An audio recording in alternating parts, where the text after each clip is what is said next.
Hello po mga kabayan, kamusta po kayo? Sana po nasa maayos po kayong kalagayan. Si Kamanong po inyong lingkod ay nagbabalik po muli at tayo po ay magsama-sama magkomentuhan dito po sa Tambayang Makabayan. Mag-umpisa na po tayo. Komentuhan po natin. Ito pong kumakalat ng bagong panira po nila sa ating Vice President. Ito pong mga trolls, mga bayaran, mga kababayan. At pinalalabas po ng mga trolls na ang ipinamimigay daw po ng Vice President na mga relief, mga tulong na nanggagaling po sa kanyang mga satellite offices sa Luzon, Visayas, Mindanao ay hindi raw po galing sa Office of the Vice President. Bagkus ito daw po ay galing sa DSWD. Ang galing lang daw sa Office of the Vice President ay yung mismo lang daw pong lalagyan, yung pinaka paper bag. Ibang klase itong mga trolls na ito. At buti na lang po ay meron po tayong mga kababayan na mga vloggers na para po sa katotohanan. Pakinggan po natin ang ating mga kababayan na para sa katotohanan na mga vloggers at ipinagtanggol po nila ang ating Vice President dito po sa mga trolls na nagpapakalat ng fake news. Pakinggan po natin sila at komentuhan po natin mga kababayan. Ginagawa na naman nila ngayon ng issue ang Office of the Vice President, lalong-lalo na si VP Sara, kasi daw ang mga relief goods na pinamamahagi ng Office of the Vice President ay relief goods daw galing daw sa DSWD. Grabe, Nakakatawa, di ba? Yan ang sabi ng mga bayarang trolls and especially ng mga bobo at tanga na naniniwala pa rin ngayon sa Administrasyong Marcos. Ngayon, mga kababayan, ang sabi nga nila, actually, ini-issue pa rin nila yung pagpunta daw sa ibang bansa daw ni VP Sara. Alam nyo, sa daming satellite office ng Office of the Vice President, lagi silang nangunguna sa pagbibigay ng relief goods. At dahil lagi silang nangunguna at nakikita at hindi nila kayang takpan yan kahit sa social media, kahit hindi yan i-report ng bias media, nakikita yan sa social media na every time pag may mga sakuna, every time pag may bagyo, lindol, nangunguna talaga ang Office of the Vice President sa pamimigay ng tulong. Ngayon, dahil hindi nila kaya yung pantayan ang ginagawa ng OVP, ini-issue nila to ngayon. Ang sabi nila, OVP, eco bag lang daw ang ambag nito sa mga relief goods. Kasi nga, yung relief goods na ginagamit ng Office of the Vice President ay galing sa DSWD. Okay. Bago ko umpisahan ang video, bago ko ipakita sa inyo yung video, pwede po ba sa mga nanonood, para naman hindi magmukhang tanga at bobo yung mga nanonood natin, lalong-lalo na yung makakakita, especially ang mga loyalista ni Bangag, i-share niyo yung video, hindi lang puro kayo comment dyan, nakikinsimpatsya kayo. I-share ninyo to educate them na hindi sila tanga at bobo, na gumagalaw ang Office of the Vice President. Kayo din ang may mga kasalanan eh. Pag-share lang ng video, hirap na hirap sa inyo. I-share nyo. Lalong-lalo na itag ninyo yung mga animal na mga tao na yan, na especially sa mga kaibigan nyo na sinisiraan si VP Sara, ipang-tag ninyo. No? Kasi para at least malaman ng taong bayan kung gaano ka-busy ang Office of the Vice President na may ginagawa sila compare sa Office of the President. I-share kasi ninyo. Hindi yung puro lang kayo nanonood dyan. Gadako na inyong mga tumoy, no, gadako ra na inyong mga papangig, dili mo kabalo mag-share. Bahala dili mo mag-like, okay ra para pag-share mo para na ay ma-educate po mga bobo at tanga dyan sa paligid. Panoorin nyo ang video na to para malaman ninyo kung ano ang nilalaman ng relief goods na binibigay ni VP Sara, 'di ba? Kasi sabi ninyo, 'di ba? Dahil ang sabi ninyo mga kababayan na ang relief goods ni VP Sara ay galing sa DSWD. Isasampal ko yan sa pagmumuka ninyo, pakinggan ninyo. Eto na, sa mga nagsasabing walang tulong si Vice President Inday Sara. Nangunguna po siya sa pagbibigay ng relief Yes! dito sa Barangay 649, Baselco Port Area, Manila. Hindi po siya nakakalimot. Sa mga nagsasabi na tinakasan niya yung Pilipinas, ito po, pakarami po nang binigay ni Vice President. Tubig, bigay ng tubig. May mga kumot po, may mga Kompleto yan.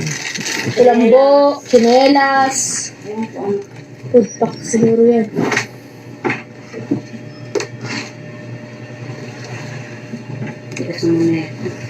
May lagayan pa siya ng tubig. May bigas, may mga dilata. See? O ngayon, ito pa yung mga photos, ipapakita ko pa sa inyo. May nakalagay ba diyang DSWD? O. Sa mga nanonood diyang loyalista ng Marcos at loyalista ng mga Pinklaon, Liberal Party ka man or mga kung ano-ano ka man dyan, kung ano man yung gakatol na imong giti, diha. Tanawa! Tanawa ang box ko may nakalagay diyang DSWD!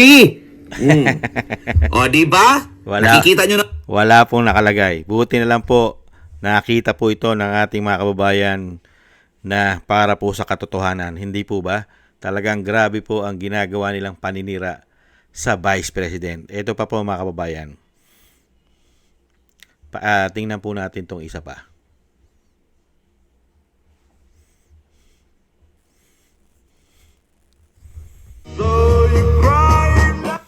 Ano na naman tong pinapakalat na fake news ng mga kakampi?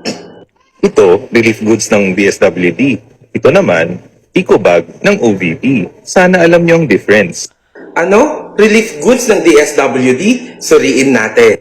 Tandaan nyo, itong box na to, ang itsura kung ano yung tatak. Same na same yan dito sa post ng Voice of Millennial na isang kakamping page. Tandaan nyo ang itsurang yan. Kapareho ba niya ang mga box ng DSWD o ang mga boxes ng Office of the Vice President? Well, coming from me na paminsan-minsan ay tumutulong sa repacking. Ayan, nung nag-repack kami sa OVP. And pumupunta din ako sa distributions nito. Kahit hindi ganun kalaki ang binibigay ng gobyernong ito sa OVP dahil kalaban nila sa politika, ay naglalaan pa rin ang Office of the Vice President ng parte ng pondo nito para ipamigay during the time na may mga sakuna. Also, ang iba pang mga Duterte supporters na gustong magpahatid ng kanilang mga tulong sa mga nasalanta ay pinapadaan sa OVP para magpatulong i-distribute ito. Maliban sa malinaw na naninira na naman ang mga kakamping, ay nagpapakalat na naman sila ng maling impormasyon. Ano na naman tong pinapakalat na fake news ng mga kakamping?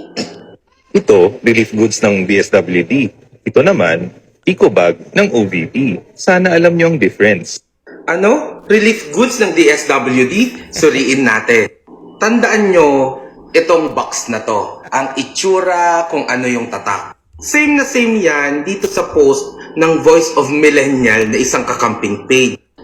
Yan mga kababayan, ang pinakakalat po ng mga trolls, isa po si Boys and Millennial na nagpapakalat po ng fake news para po masiraan ang Office of the Vice President sa mga relief na pinamimigay po ng Office of the Vice President. Luzon, Visaya, Mindanao, meron po siyang mga satellite offices. At sinasabing eco bag lang daw po. Yung pinaka-bag lang daw po ang galing sa opisina ng Office of the Vice President. Yung relief daw po ay galing daw po sa DSWD, mga kababayan. Kaya tama po yung sinabi po ng ating mga vloggers eh. Katulad po noon, siya po ay tumutulong po siya, ang nagbo-volunteer po yung isa nating kababayang vlogger sa Office of the Vice President para mag-repack para po sa mga tulong na ihahatid po sa mga na nangangailangan, lalong-lalo sa mga nasasakuna. Hindi po ba? At tama po yung sinasabi po ng ating kababayan na vlogger na sa kakulangan po, dahil alam nila na kalaban nila sa politika ang ating Vice President, ay limitado lang po at bawas na bawas at ginigipit nila ang budget ng Office of the Vice President. Kaya nga lang po, hindi lang po ang budget ng ating tax ang ginagastos at ipinamimigay ng Office of the Vice President. Dahil nahandyan pa rin po ang mga concerned citizen na may kakayahan na magpahatid ng tulong. Ginagamit daw nila ang Office of the Vice President dito po sa may kakayahan natin na mga kababayan na ang Office of the Vice President ang nagpapahatid na ng tulong dito rin po sa donasyon ng ating mga kababayan na may kakayahan tumulong at naniniwala po sila na ang kanilang tulong ay maihahatid ng malinis at hindi nakukurap ng Office of the Vice President. Nagtitiwala po sila. Saka po mga kababayan, marami po dyan ng mga may puso at willing na magbigay. Lalo-lalo po yung mga naniniwala sa ating Vice President. Meron naman pong mga mayayaman na tao na nagtitiwala sa Vice President at nagdo-donate din po yan ng mga pagkain at pangangailangan ng ating mga kababayan. Saka nakita nyo po, yung ipinakita po ng ating kababayan na vloggers, yung ibinibigay po ng tulong, ng relief ng ating Office of the Vice President ay kumpleto. Kumpleto po mga kababayan, may pagkain na at may mga pangangailangan pang gamit personal ng mga kababayan natin. At ito'y patuloy, hindi po napapatid. Kaya nga lang po, ang napakasakit lang po, ayon na rin mismo at nakikita naman natin na ang ginagawa nila sa Office of the Vice President ay hindi po nila ito ini-expose lalo-lalo po ng mga malalaking mainstream media. Hindi po nila ini-expose at tinetelevice man lang o sinasabing ipinakikita man lang sa kanilang mga istasyon at ibinabalita ang ginagawa po na pagtulong ng Office of the Vice President dahil meron po itong mga satellite Luzon, Visaya, Mindanao. Wala pong ganyan sa malalaking mainstream media. Tanging po sa mga kababayan natin, vlogger, makikita ang pinaggagawa na magagandang programa ng Office of the Vice President sa pangunguna po ni VP Sara. Kaya po tayo nagpapasalamat kahit po ang mainstream media ay alam po natin, ang mainstream media, ang karamihan po dyan, di umano, ay mga bayaran na. Di umano. At tayo po ay nagpapasalamat dahil marami pong mga Pilipino pa na ang paniniwala po ay para sa katotohanan at hindi po nabibili ang prinsipyo, hindi nababayaran ng pera. Inilalabas pa rin ang katotohanan. Hindi po ba? Kaya maraming salamat po dito po sa ating mga kababayan at sana po tuloy-tuloy lang po na lahat po ng napapansin at nakikita nyo na ginagawa ng ating Office of the Vice President ay kailangan po ipakita ito dahil sa social media na lang po halos natin nakikita ang ginagawa po ng Office of the Vice President. Tuloy-tuloy lang po. At wag po kayong magsasawa na sumuporta para po sa katotohanan at sa ikabubuti po ng ating bansa. At siyempre po sa ating pong Vice President ay lagi po sana siyang maingatan, lalong-lalo po sa mga pang-araw-araw na kanyang ginagawa. Maingatan po siya dahil alam naman po natin buong puwersa ng gobyerno na halos ang nagpapabagsak sa kanya. Hindi po ba? Kaya lagi po natin isama sa ating mga dasal at panalangin na mailayo sa kapahamakan ang Vice President dahil pilit po siyang pinababagsak, mga kababayan. Thank you po mga kababayan at thank you po sa ating mga kababayan. At ito naman po ay hindi naman po ito paniniwalaan. Ito pong paninira na ginagawa nila. Dahil lahat naman po ng ginagawa nilang paninira ay babalik naman po yan sa kanila. Hindi po ba? Thank you po mga kababayan sa inyo pong suporta sa Tambayang Mga Kabayan sa YouTube at TikTok. Thank you po sa inyo. Shoutout po sa inyo at maraming salamat din po sa inyo mga comment, like, share, and subscribe at patuloy po nagsusubscribe. Maraming salamat po. Shoutout po sa inyo lahat. At thank you rin po sa mga nagbibigay po ng tulong at biyaya.